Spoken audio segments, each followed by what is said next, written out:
हरे कृष्णा। नवरात्रि अर्थात शक्ति की उपासना के दिन। वर्ष में नवरात्रि दो बार आती है, एक चैत्र नवरात्रि और एक अश्विन मास की नवरात्रि। और इस समय शरदीय नवरात्रि का आरंभ हो चुका है। हमें इस भौतिक दुर्ग से मुक्त होने के लिए देवी दुर्गा के दिव्य आशीर्वाद और मार्गदर्शन की परम आवश्यकता पड़ती है। देवी दुर्गा और कोई नहीं बल्कि भगवान श्री कृष्ण की बहिरंगा शक्ति है और हमें उनकी सेवा में संलग्न करती है। नवरात्रि में देवी के 9 विभिन्न रूपों की पूजा की जाती है। नवरात्रि के प्रथम दिन देवी दुर्गा के जिस स्वरूप की पूजा होती है वे हैं देवी शैलपुत्री। देवी के नाम से ही स्पष्ट होता है कि माता शैलपुत्री पर्वतराज हिमालय की पुत्री हैं। यदि उनके आध्यात्मिक स्वरूप पर दृष्टि डाली जाए तो हम देखते हैं कि उनका वर्ण श्वेत है और वे श्वेत रंग के ही वस्त्र धारण करती हैं। उनके दाएं हाथ में त्रिशूल और बाएं हाथ में कमल का फूल है। माता शैलपुत्री वृषभ की सवारी करती हैं। इसी कारण देवी का एक नाम वृषारूढ़ा भी है। प्रथम दिन हम माता शैलपुत्री की कथा का श्रवण करते हैं। दक्ष प्रजापति की 60 कन्याएं थीं।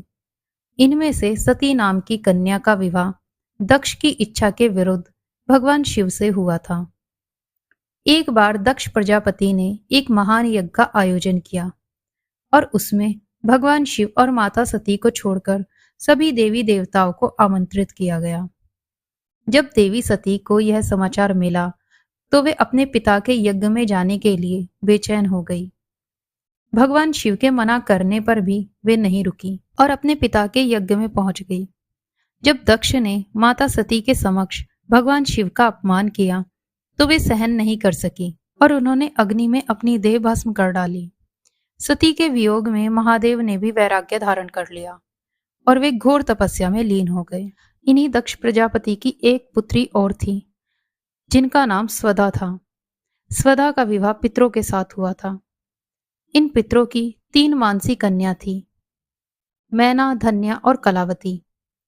एक समय ये तीनों कन्याएं भगवान विष्णु के दर्शन के लिए श्वेत द्वीप में पधारी और उसी समय 4 कुमार भी वहां पहुंच गए। इन चारों सिद्धगणों को देखकर वहां उपस्थित सभी लोगों ने अपने आसन से उठकर उनको प्रणाम किया, परंतु ये तीनों कन्याएं अपने स्थान से नहीं उठी। ये देखकर चारों कुमार क्रोधित हो गए और उन तीनों को पृथ्वी पर मानव स्त्री बनने का श्राप दिया। श्राप सुनकर तीनों कन्याएं उनके चरणों में गिरकर उनसे क्षमा याचना करने लगी। इन तीनों पर दया दिखाते हुए कुमारों ने इन्हें अलग अलग वरदान दिए। सबसे बड़ी कन्या मैना को पर्वतराज हिमालय की पत्नी एवं देवी पार्वती की माता बनने का वरदान दिया। दूसरी कन्या धन्या को महाराज जनक की पत्नी और देवी सीता की माता होने का वरदान दिया। तीसरी कन्या कलावती को वृषभानु जी की पत्नी और देवी राधा की माता होने का वरदान दिया।